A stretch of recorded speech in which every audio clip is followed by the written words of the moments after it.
This is Lord Thaddeus Cray. I've gotten requests for me to share my experiences. I'll be glad to do this. I'm going to let you know there's going to be a video that might be a wee bit longer than usual, so this is how it is. I've had quite a few. But I'll simply go over the main ones. The first experience that I can recall was when I was a child. I saw a man walking across the television. And I'm not talking about a movie. I'm talking about literally a man walking across the screen of my television. There was nothing there. So I'm trying to tell you, the screen had been turned off. Or at least the recording. I was recording a movie, and there was nothing there. The credits were done rolling, is what I'm trying to tell you. There was power. The TV was on, not the screen was off. What I'm saying is there was nothing on the screen. It was black. And I saw the outline of a man without a face or hair walking across the screen, just casually, like, whatever. I had recorded this, as a matter of fact, because I used to love to record movies. This is one of the, this is before the internet. This is before a lot of the stuff we enjoy today, social media, anything like that. So, short story long, I brought my folks into there, and one of the ladies that lived with us, she was a witch. One blank, just a witch. And she said, I think you may have seen something, but I wouldn't worry too much about it. Of course, my mom and my uncle were skeptical. And that's a possibility. Because, of course, we record over things, you naturally are going to have the outline sometimes of the movie or the show you recorded over, but I know what I saw. So anyway, things got pretty interesting, I would say, when my teenage years were very wild. And I'm not talking about like wild behavior, I'm talking about my mind. I've always had a wild imagination, but I always knew the difference between fantasy and reality. Even when I would have my more emotional outbursts and issues, that was not a problem. I didn't really have at least I didn't pay attention to anything too much that I'm aware of. I may have had sightings or experiences, I just never paid attention. My attention span is like that of a retarded gnat, so even now, so you can kind of put two and two together on that.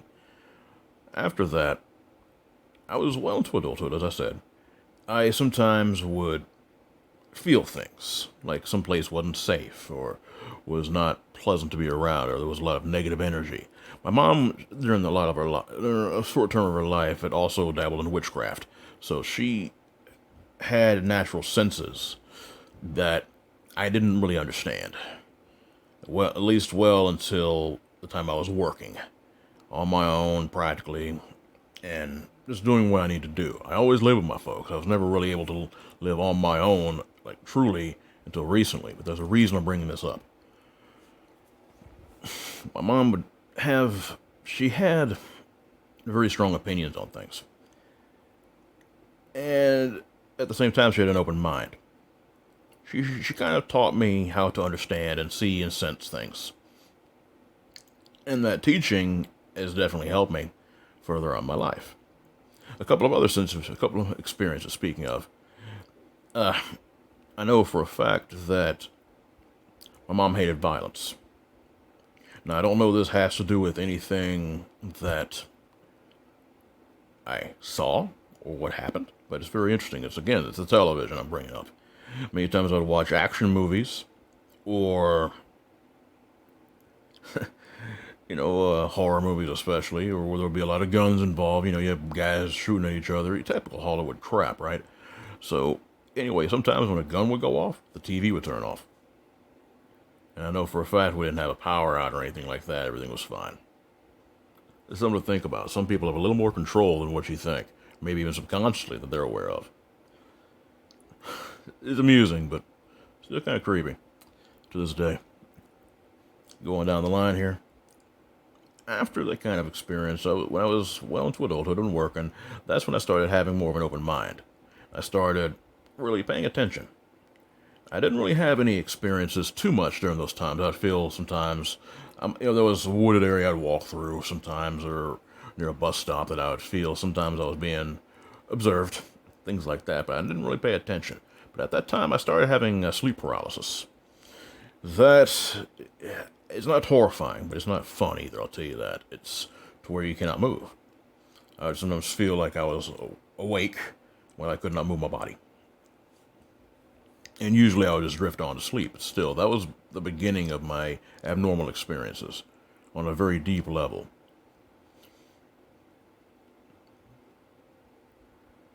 My real experience happened when I was 29 years old. I was going through a real hard time at that point. I was very bitter, jaded on things. Just my own personal relationships weren't working. I was lonely, angry. You know how it goes. And I was trying desperately to get some sleep. I was having problems with insomnia at that time. I, I was desperate, and I could not sleep. One night, I was staying in a hotel room. I'd actually lived in this place for a while. I'd been forced to move back home, but then I was staying at this place again sometimes so I could kind of just get away from everything. And unfortunately, yeah, that didn't work out too well. I was attacked by an entity that I still have yet to know what it looks like, but I know it was a psychic attack. It was so horrific that the best way I can describe it is just a true assault. I was forced to live every moment of my life, from infancy to the time I was 29 at the time, at one moment. I broke. That broke my mind completely. No human being should be able to withstand that. And I am no exception. I could not. It broke me. It broke me to the point where, I've had emotional problems, and bipolar does run my family. But that right there struck me on a path straight to hell. It literally put me in and out of psych wards so many times I can't count. It was bad. It took me years to get out of that, and to be honest, no medicine, no nothing really in the end worked but a boot in the butt. Make no mistake on that. And people helped me with that, make no mistake. But once I was able to get out of that very bad situation, it was probably close to 10 years of my life. From the time I was 29 to the time I was, I want to say, 35, 36. But finally I said enough. I was able to get my friend, shit together. And then I moved back in with my parents. I was still very jaded, bitter, angry, of course. After all that I've been through. A lot of it I put myself through. So, at that time, I was questioning God, why? What's the purpose of anything? What is the reason? Do you even exist? I had my doubts, I was pissed, very pissed. So, what happened was, point blank, I was listening to podcasts and different things like I do now. And what happened was, I received a visitation. I was listening to a story about a man that was in a tsunami. He was obviously a man of God. I want to say this was in Japan. Maybe even the Fukushima incident back in 2011, I think. Of course, it is many years later. This gentleman was talking about, he was asking God, why are these children having to die like they are? Why are these people having to die like they are? And God answered him and said, you don't get it, but you will. They were always mine. That right there hit me in a way that you wouldn't believe. That's when the visitation started. I felt a presence of something very powerful and very much of the light telling me that's the truth. We all belong to him. It kind of opened up a lot of things. I felt that I had not had really much of a defense against what had happened to me and what I was going through. But whatever happened, I almost felt like I was being given given a responsibility to an extent.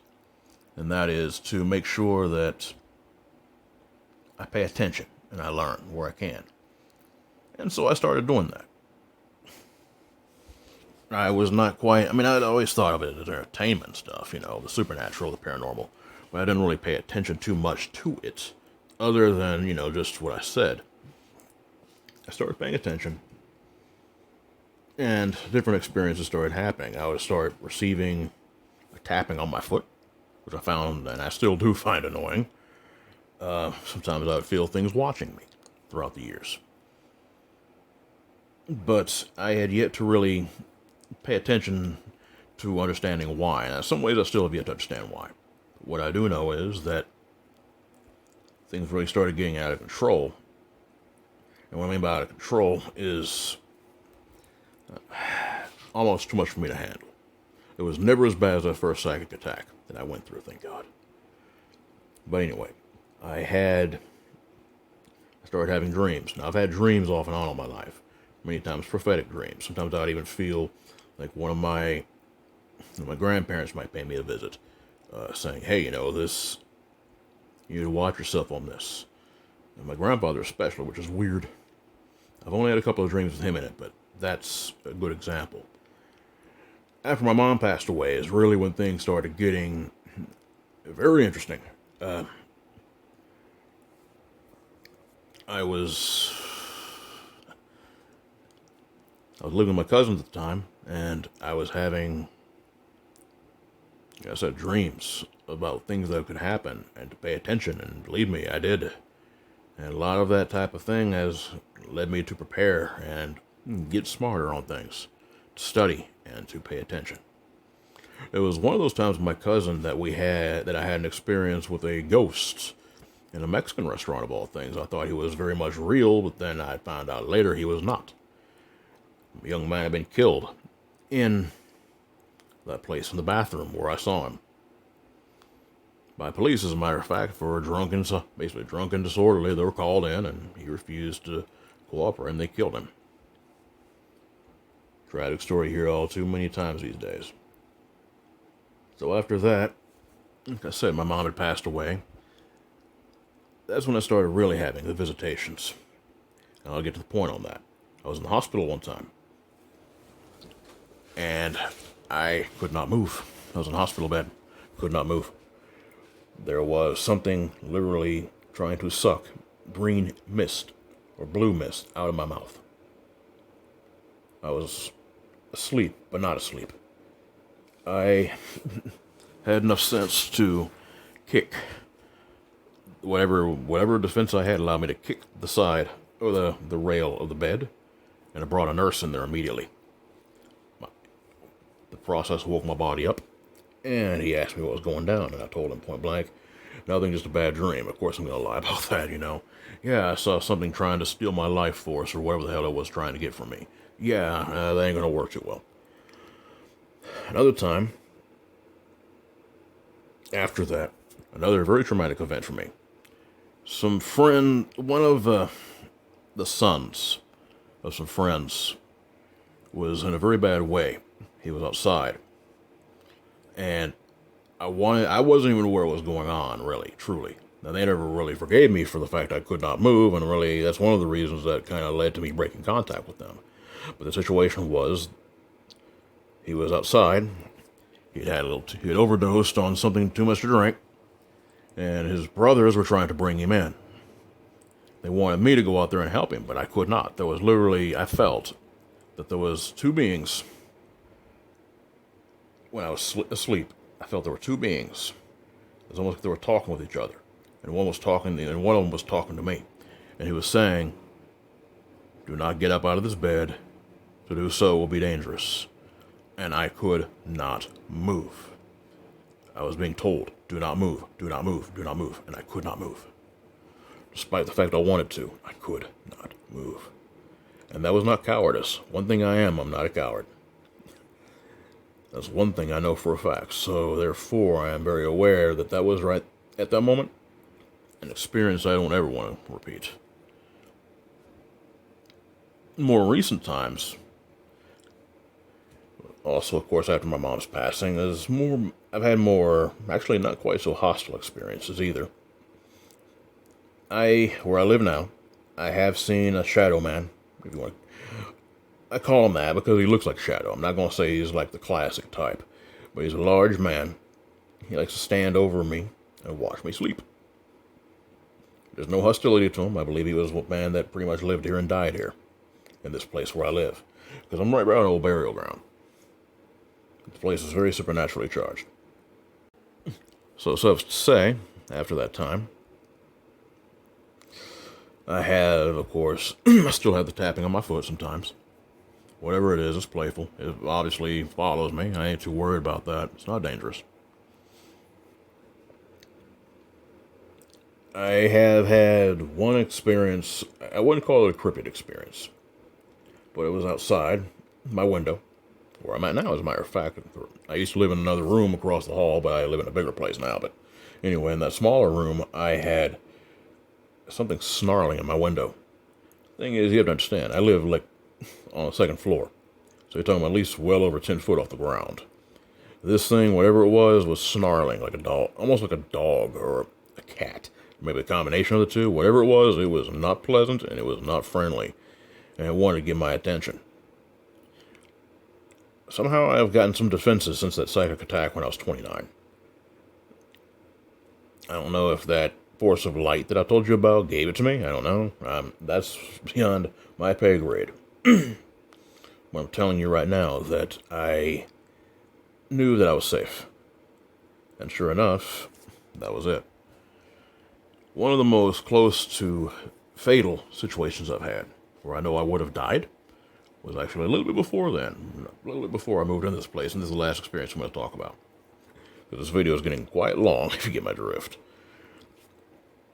Point blank, I was sleeping, again, in a hospital. I was asleep. And I realized that I was being lifted out of my body. I was being pulled away from my body, out the door. I knew for a fact I was in some deep trouble if I didn't do something. I couldn't do anything. I felt myself getting weaker and weaker towards death. But something grabbed me and pulled me back into my body. But again, some type of defense, I cannot tell you. But that right there, my friend, was terrifying to me. It shook me up. I'm not going to lie. I didn't act about it or act out, because the place I was, it wouldn't have been wise. But I'm telling you, it was something I don't ever want to go through again. And that pretty much sums up my experiences for the most part. If you want me to elaborate, I'll be glad to the best of my ability, on these things. Feel free to contact me in the, you already know, westvic@dogmancams.com. Also, if you want me to discuss things and my theories of different things, leave in the comments below. Believe me, that's what I do. It's what I like to do anyway. I enjoy this immensely. And I think that's kind of one of the things I'm here to do, if you get my drift. Like I told you, it's kind of a purpose for me to know and maybe help others where I can. Pretty much, like I said, leave your comments below. Also, you can be sure to inbox me. West Vic, that's me in Facebook, So, look me up. Believe me, you'll see a guy who's, bald guy holding a Coke. You ain't gonna miss him, you know what I'm saying? I'm the administrator for the Dogman Camps Facebook group. Get in contact with me. I'll be glad to put your stuff up there and make sure you get a chance to talk with either, the cryptid stuff is going to be, of course, along the lines of with John Bell, the Dogman Camp show, or Chasing the Truth with Sean Graham, more for cryptids and maybe supernatural. So either way, believe me, I work with some great guys. They're very good people. DW, you can't ask for a better individual to work with. He's a very good man. I have a lot of respect for the guy. So, again, feel free to put it out there. You know how to reach me, westvic@dogmancams.com. I hope you guys had an excellent first, or I should say New Year, and just hope you all enjoyed yourselves. Be blessed and be safe.